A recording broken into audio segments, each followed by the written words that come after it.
नमस्कार, मैं हूं आपके साथ अंकिता पाल। बुलेटिन की शुरुआत करते हैं। ठंड का दौर लगातार जारी है। मौसम विभाग ने हरियाणा के 16 जिलों के लिए अलर्ट जारी किया है। अंबाला, कुरुक्षेत्र, कैथल, करनाल में घने कोहरे, कोल्ड डे को लेकर ऑरेंज और वहीं हिसार, फतेहाबाद, सिरसा, पानीपत, फरीदाबाद सहित कई जिलों में संभावनाओं को देखते हुए येलो अलर्ट जारी किया गया है। विभाग ने एडवाइजरी जारी करते हुए लोगों को घर से बेवजह नहीं निकलने की सलाह दी है। खासकर वाहन चालकों को ज्यादा सावधानी बरतने की सलाह दी है। सबसे अहम बात यह है कि राज्य में अभी तक 3 हफ्ते बेहद सर्द रिकॉर्ड किए जा चुके हैं। अधिकांश जिलों में घने कोहरे की वजह से विजिबिलिटी काफी कम दिखाई दी गई है और साथ ही आपको बताते चले कि हरियाणा में अधिकतर जिले सर्द दिन दर्ज किए गए हैं। मौसम विभाग का भी कहना है कि 18 जनवरी यानी कि आज भी अधिकांश जिलों में घना कोहरा छा सकता है और ठंड और कोहरे के कारण आम लोगों को काफी समस्याओं का सामना करना पड़ रहा है। इसके कारण देश में कई ट्रेनें भी काफी लेट चल रही हैं। आलम यह है कि लोगों को स्टेशन पर घंटों इंतजार करना पड़ रहा। ठंड के कारण लोगों को प्लेटफॉर्म पर बैठना भी एक चुनौती सा लग रहा है और ऐसे में कई यात्री रेलवे से भी मांग कर रहे हैं कि ट्रेन लेट होने पर उन्हें रुकने की व्यवस्था की जाए। आपको बता दें कि हरियाणा में 16 जिलों में अलर्ट जारी किया गया है। अंबाला, कुरुक्षेत्र, कैथल, करनाल में घने कोहरे, कोल्ड डे को लेकर ऑरेंज अलर्ट और वहीं हिसार, फतेहाबाद, सिरसा, पानीपत, फरीदाबाद सहित कई जिलों में संभावनाओं को देखते हुए येलो अलर्ट भी जारी किया गया है। और साथ ही आपको बताते चले कि विभाग ने कई तरह की एडवाइजरी भी जारी की है। लोगों को घर से बेवजह नहीं निकलने की भी सलाह दी गई है।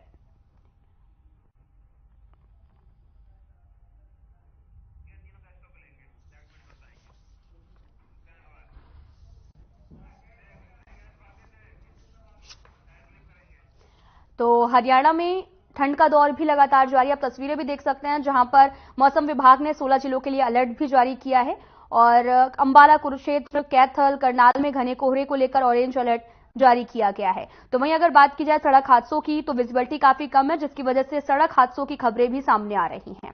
और अगर बात की जाए लोगों को जागरूक करने के लिए तो जेवर टोल प्लाजा पर कोहरे के कारण सड़क दुर्घटना से बचाव के लिए अनाउंसमेंट के जरिए वाहन चालकों को लगातार जागरूक भी किया जा रहा है। धीमी गति करने की सलाह भी दी गई है और साथ ही अगर बात की जाए रैन बसेरों की तो रैन बसेरों में भी व्यवस्था की गई है। लोग रैन बसेरों का सहारा ले रहे हैं।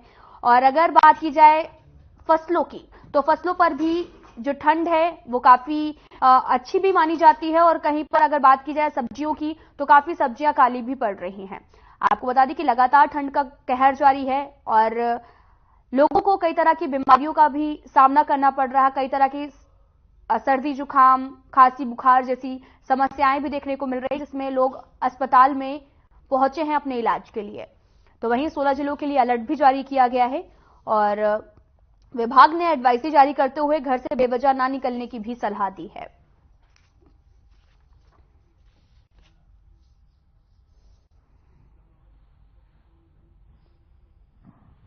तो वहीं लोग ठंड के दौर में अलाव की व्यवस्था करके तापते हुए नजर आ रहे हैं। आप तस्वीरें भी देख सकते हैं जहां पर झुंड बनाकर लोग अलाव की व्यवस्था की है और यहां पर ठंड से बचने के लिए अलग अलग तरह के उपाय भी करते हुए नजर आ रहे हैं।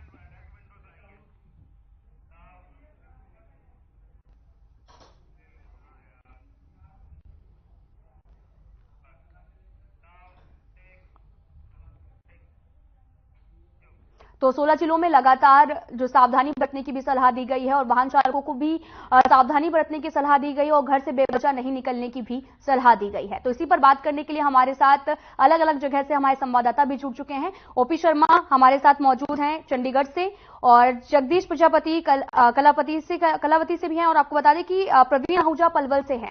तो सबसे पहले हम चलेंगे जगदीश प्रजापति जी। जगदीश जी, आप बताइए कि वहां पर कोहरे का जो कहर है वो लगातार देखने को मिल रहा, सड़क हादसों में भी वृद्धि हो रही है, तो क्या कुछ ज्यादा जानकारी आपके पास है?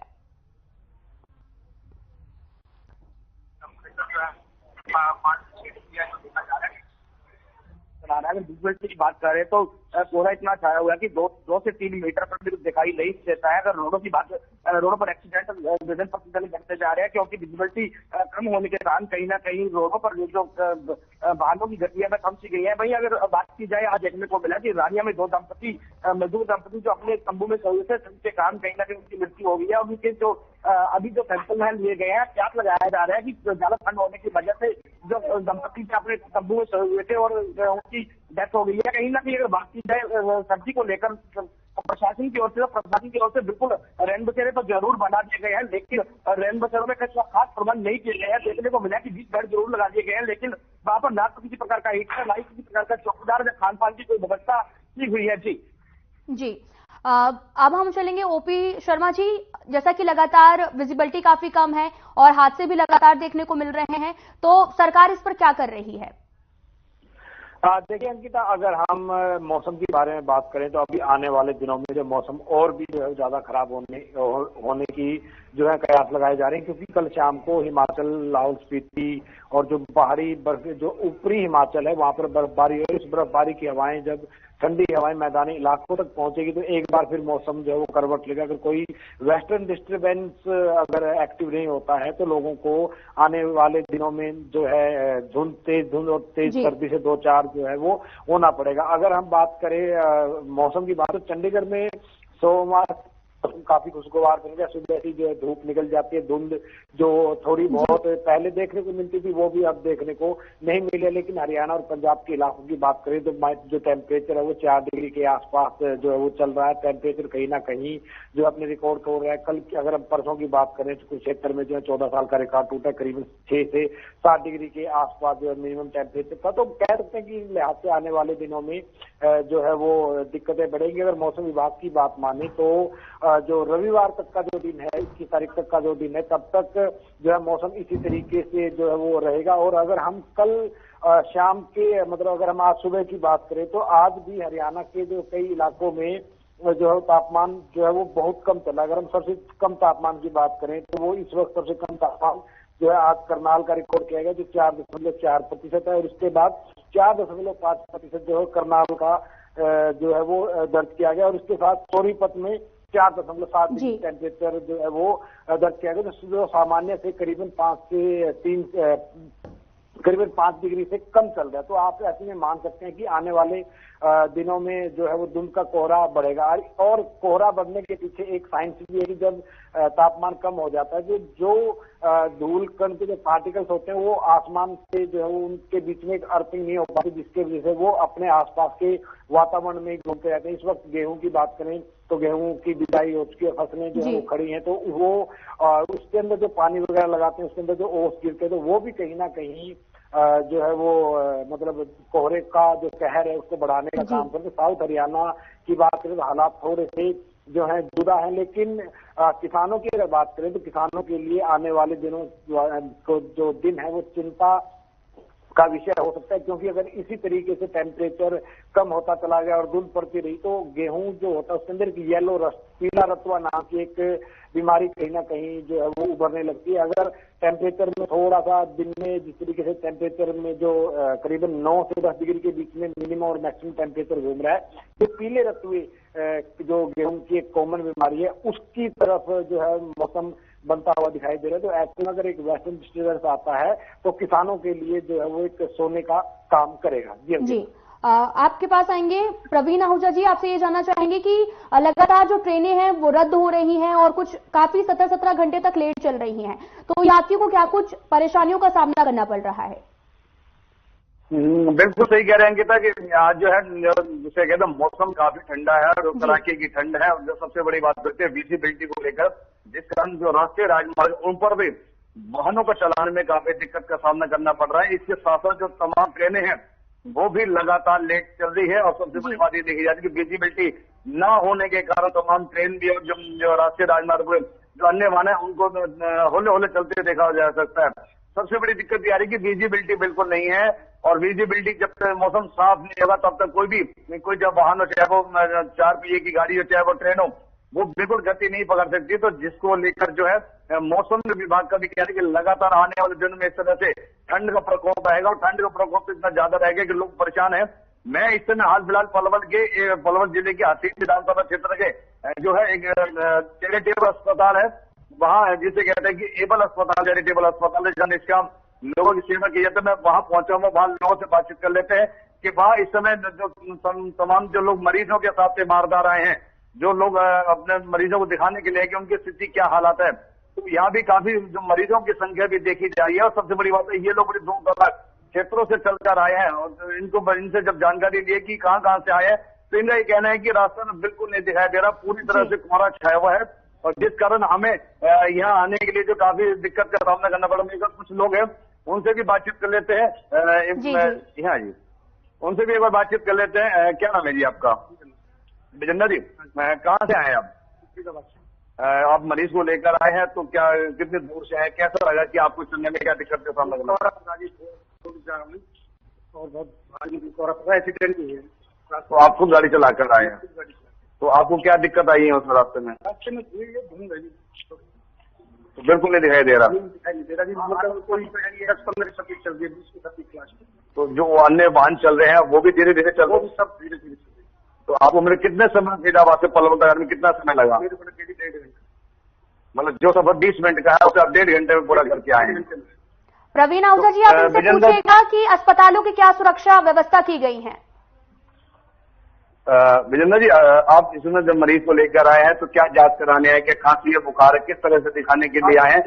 और जो सबसे बड़ी बात है कि क्या ये तमाम अस्पताल में सुविधा दी जा रही है, अच्छी सुविधा दी जा रही है, वो भी बताएं। बहुत अच्छी सुविधा है, सब सुविधा है और सस्ती सुविधा है, मतलब बहुत बढ़िया हॉस्पिटल है। दूर दूर से आते हैं मरीज, तो ये भी बताते हैं, सब अच्छा ही कहते हैं कि बहुत अच्छी चीज है, अच्छा हॉस्पिटल है। एक और हमारे साथ है, वो भी अपने मरीज के साथ आए हैं जी, उनसे भी एक बार हम बातचीत कर लेते हैं। उनका क्या कहना है कि वो भी काफी दूर दराज क्षेत्र से आए हैं। क्या नाम है आपका? लखन जी, कहाँ से आए हैं हम? मानपुर से आए हैं, काफी दूर से आए हैं, तो मरीज को लेकर आए हैं, क्या दिक्कत है जिसको आप लेकर आए हैं? उनका ऑपरेशन हुआ, तो उनकी बहुत बढ़िया सुविधा होगी, आपकी आज पट्टी सुनेगी, तो वो बोल रहे हैं कि हमारा बहुत अच्छा ऑपरेशन। आप जिस वाहन से आए, जिस रास्ते से आए, आपको काफी धुंध का सामना करना पड़ा होगा, तो आपको काफी दिक्कत आएगी, तो उस बारे में क्या कहेंगे आप? ये धुंध है, आज हल्की हल्की बौछार भी है, तो शीशे पे जम जाती है, वो बेर साफ करती है। इनका कहना है कि धुंध तो है, रास्ते में दिक्कत का इनको वाहन चलाने में काफी दिक्कत का सामना करना पड़ रहा है, लेकिन मजबूर है, जाना पड़ता है जब दूर दराज क्षेत्र में हो, क्योंकि सबसे बड़ी बात ये भी देखी जाती है कि जो रूटीन में लोग निकल रहे हैं वो अपने रूटीन में नहीं निकल पा रहे हैं, क्योंकि विजिबिलिटी ना होने के कारण वाहनों को चलाने में काफी दिक्कत का सामना करना पड़ रहा है। तो इन तमाम चीजों से दिक्कत बन रही है। जी अंकिता। जी प्रवीण जी, आप भी और लोगों से भी बात करने की कोशिश कीजिएगा। अगला सवाल हम लेते हैं जगदीश प्रजापति से। जगदीश जी, जैसा कि सड़क हादसे भी लगातार हो रहे हैं, तो सड़क सुरक्षा को लेकर क्या कुछ विजिबिलिटी जो है वो काफी कम है, तो सड़कों पर वाहन कैसे चलते हुए नजर आ रहे हैं? बिल्कुल, सड़कों पर वाहनों की बात करें तो वाहन किलोमीटर ढंग से नजर आ रहे हैं। अगर दूसरी वस्तु की बात करें तो विजिबिलिटी इतनी कम हो चुकी है कि 3 से 4 मीटर पर भी कुछ दिखाई नहीं देता है। वहीं अगर सड़क सुरक्षा की बात की जाए तो ना तो ट्रैफिक पुलिस की ओर से, ना ही किसी रोड सेफ्टी डिपार्टमेंट की ओर से रोडों पर पीली पट्टी और सफेद पट्टी का प्रयोग किया गया है। ना ही अगर ट्रैफिक पुलिस की बात करें तो उनकी ओर से ना तो कोई रिफ्लेक्टर लगाए गए हैं, ना ही किसी प्रकार के जो रोडों पर जो अपनी पुलिस खड़ी करके लोगों को गाइडलाइन जो जारी कर रही है, वह गाइडलाइन जारी नहीं की गई है। और आवारा पशुओं के कारण आए दिन से बढ़ते नजर आ रहे हैं। शहर की बात करें तो शहर में आवारा पशु काफी दिखाई देते हैं। उसको लेकर कहीं ना कहीं जब अंधेरा होता है, अंधेरा होते ही आवारा पशुओं के बीच बाहर सरकार से दिन प्रतिदिन बढ़ते जा रहे हैं। उसको लेकर प्रशासन को अलर्ट होने की जरूरत है। जी जगदीश जी, आपसे ओपी शर्मा जी, आपने जैसा कहा था कि फसलों को काफी नुकसान हो रहा है, तो आपसे ये जानना चाहेंगे कि ये जो ठंड है वो विजिबिलिटी या कोहरे की वजह से भी फसलों को जितना भी नुकसान हो रहा है, नुकसान या फायदा ज्यादातर किसानों का क्या कुछ कहना है? देखिए अंकिता, अगर हम किसानों के नजर से देखें तो अब तक जो तेज धुंध पड़ रही है वो किसानों के लिए काफी फायदेमंद है। और जितना ज्यादा धुंध पड़ेगी, जितना मौसम में ठंड होगा, उतना जो है गेहूं का उत्पादन कहीं ना कहीं जो है वो ज्यादा होगा। तो इस लिहाज से कहा जा सकता है किसानों के लिए काफी अच्छा मौसम है। लेकिन हरियाणा के कुछ इलाकों में जिस तरीके से सुबह टेम्परेचर 3 से 4 डिग्री के आसपास चल रहा है, जिस तरह आज करनाल का सबसे कम था, उसके बाद अम्बाला या सोनीपत की हम बात करें तो 4 डिग्री या 5 डिग्री के बीच में उनका टेम्परेचर चल रहा है। तो इन इलाकों में यदि यही सिचुएशन बनी रहती है तो आने वाले दिनों में टेम्परेचर और नीचे जाता है, तो कोहरे के साथ साथ पाला बनने की भी संभावनाएं जो है वो बनती जा रही, क्योंकि दिन में काफी जिलों में, जो हरियाणा के काफी जिले में 11 से 12 बजे के बाद एक बार तेज धूप आ जाती है। जो मौसम का वेरिएशन है वो 5 से 10 डिग्री के बीच चलता है। अगर इसी तरीके से अगर ये वेरिएशन चलता रहा, सुबह के वक्त लोगों को तेज धुंध से जो है वो 2-4 होना पड़ेगा। और अगर साथ ही अगर पीले रत्ते की संभावना इस तरीके के मौसम में जो हो जाती है। जहां तक लोगों की बात है तो लोगों को अपील है कि इस वक्त गर्मी, चाहे मतलब गर्मी या सर्दी दोनों पीक की होती है, वो कहीं ना कहीं नुकसानदायक होती है। ऐसे में बच्चे और बुजुर्गों का खास ख्याल रखा जाए। पार्कों में तब तक ना जाया जाए जब तक जो है वो सूरज के दर्शन ना हो जाए। साथ ही जहां भी अगर आप कहीं वाहन से, अपनी निजी वाहन से, गाड़ी में जाए तो एक थोड़ा सा एक्स्ट्रा वक्त निकाल कर जाए, क्योंकि आप ज्यादा तेजी से जाने की कोशिश करेंगे, कोहरे की विजिबिलिटी पहले से कम है तो एक्सीडेंट होगा। जहां तक हो सकता है फॉग लाइट का इस्तेमाल करें, अपनी जो है सीट बेल्ट को बांधे। तो तमाम तरह की सुरक्षा की एक ट्रैफिक नॉर्म्स हैं उनका जो है वो पालन करें, हेजिटेट ना हो, तेजी आपरधापी ना मचाएं। तो इस तरह की सुरक्षा के जो है कदम उठाने पड़ेंगे। लेकिन रविवार तक जो है मौसम इसी तरह बना रहेगा। अगर एक वेस्टर्न डिस्टर्बेंस बंगाल की मतलब हिमाचल के अंदर कहीं एक्टिवेट होता है तो उससे जो है लोगों को इस तेज सर्दी से जो राहत मिलेगी, और किसानों को भी जो फायदा होगा, क्योंकि इस वक्त गेहूं के अंदर जो दूसरी जो है वो एक तरह से सिंचाई का वक्त भी आ गया है। तो ऐसे में किसानों को जो है वो दोहरा फायदा होगा। जी प्रवीण आहूजा जी, मेरा सवाल आपसे है कि जैसे आपके ग्राउंड जीरो पर मौजूद हैं, तो आपसे ये जानना चाहेंगे कि रैन बसेरों के क्या कुछ हालात हैं, क्या उन्हें व्यवस्था मिल रही है? अंकिता, बात कर लेते हैं रैन बसेरों को लेकर। प्रशासन की ओर से कदम तो उठाए गए हैं, लेकिन अगर तमाम सुविधाओं की बात कर लेते हैं, पलवल के बस अड्डे पर जो 2 बसों का वहां पर नियुक्ति की गई, बसें पुरानी बसें कंडम बसें हैं, उनको वहां पर लगाए गए। और पलवल का जो जिला रेड क्रॉस जो विभाग है उसकी ड्यूटी लगाई गई कि वो तमाम सुविधाएं वहां पर दें। अगर हम जीरो ग्राउंड स्टोर पर जाकर देखते हैं तो वहां पर सिर्फ बिस्तर दिए हुए हैं, उनके आलाप के लिए कोई व्यवस्था नहीं की गई, ना ही उनके लिए कोई भोजन की व्यवस्था की गई है।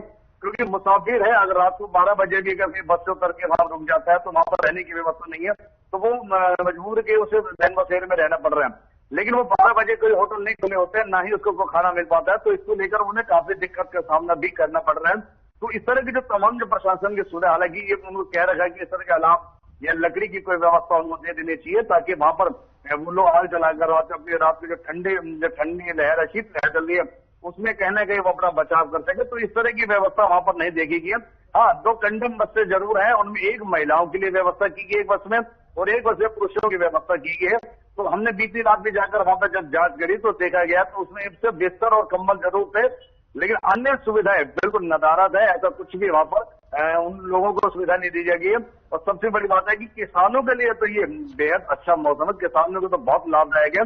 मेरे साथ तो किसान भी खड़े हैं, वो भी अपनी बात कहना चाह रहे हैं कि किसानों के लिए तो बहुत लाभदायक है, क्योंकि हालांकि ठंड जो पहले एक समय होता था, दिसंबर पूरा महीना ठंड में होता था, इस बार ठंड जो है वो लेट आई है, और लेट आने के कारण अब जो मौसम का अलर्ट है वो ये भी कहा जा रहा है कि लगातार आगे भी बढ़ सकती है ठंड। उसी ठंड का जो है नुकसान जो है मरीज हैं उनको काफी दिक्कत का सामना करना पड़ रहा है। कुछ किसान हैं, मैं सब उनसे भी बातचीत कर लेता हूँ।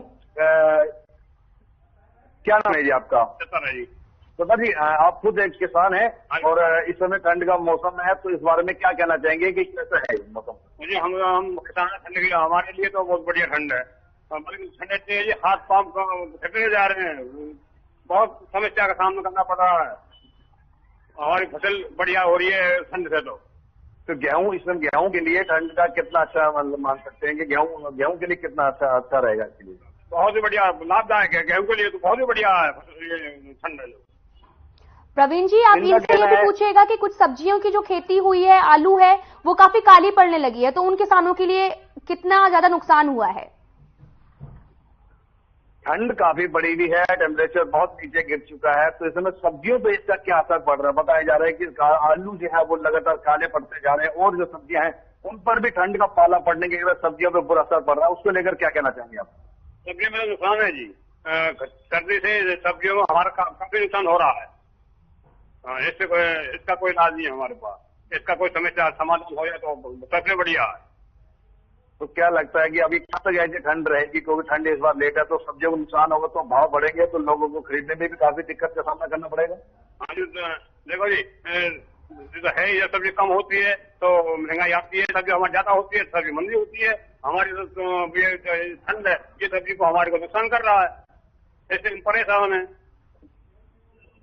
तो उनका कहना है कि ठंड का कहीं तो गेहूं को लेकर कहते हैं तो बहुत अच्छा है, लेकिन सब्जियों को लेकर अगर हम बात करते हैं तो उसके पूरा नुकसानदायक है, जो कि अगर सब्जियों को इस तरह से पाला पड़ता है तो आने वाले समय में सब्जियों के जरूर दाम बढ़ेंगे, जिससे खरीदार लोग हैं उनको काफी दिक्कत का सामना करना पड़ेगा। क्योंकि ऐसे मौसम में सब्जियां सस्ती होने से तमाम जो खरीदार हैं, जो गृहिणी है, उनको भी काफी राहत मिलती नजर आती है। लेकिन अगर इस तरह से ठंड लगातार बढ़ती रही तो तमाम जो खरीदार हैं सब्जियों को लेकर, जिन्हें उम्मीद होती है कि सर्दी का मौसम होता है तो तमाम सब्जियों में काफी जो रेटों में काफी कमी देखी जाती है, तो वो अगर इस तरह से ये ठंड ज्यादा रही, आने वाले समय अगर सूर्य नारायण के दर्शन नहीं होते तो आने वाले समय में काफी दिक्कत का सामना करना पड़ेगा। जी Ankita.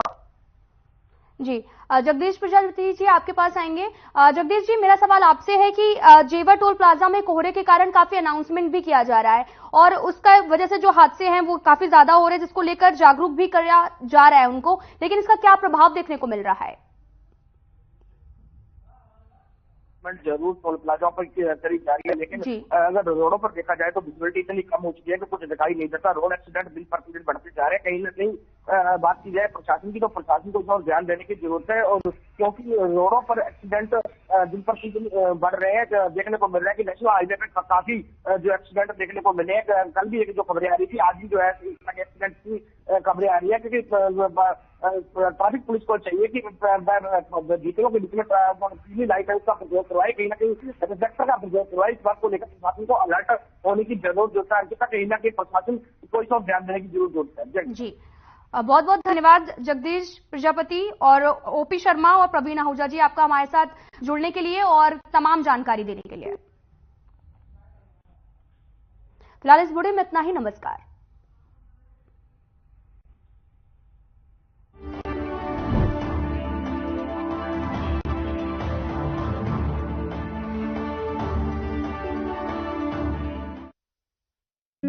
Hey mom! Hey, look!